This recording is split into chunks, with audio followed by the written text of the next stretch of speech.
মাঝে মাঝে তোমার কথা ভাবি।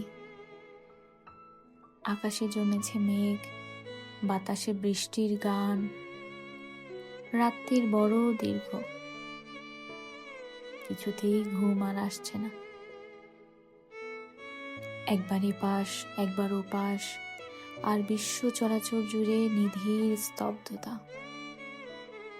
মাঝে মাঝে মনে হয় অসীম শূন্যের ভেতর উড়ে যাই, মেঘের মতন ভেসে ভেসে একবার বাংলাদেশে ঘুরে আসি। মনে হয় মনুমেন্টের চূড়ায় উঠে চিৎকার করে আকাশ ফাটিয়ে বলি, দেখো দেখো সীমান্তের ওই পাশে আমার ঘর, এখানে আমি একা, ভিনদেশী।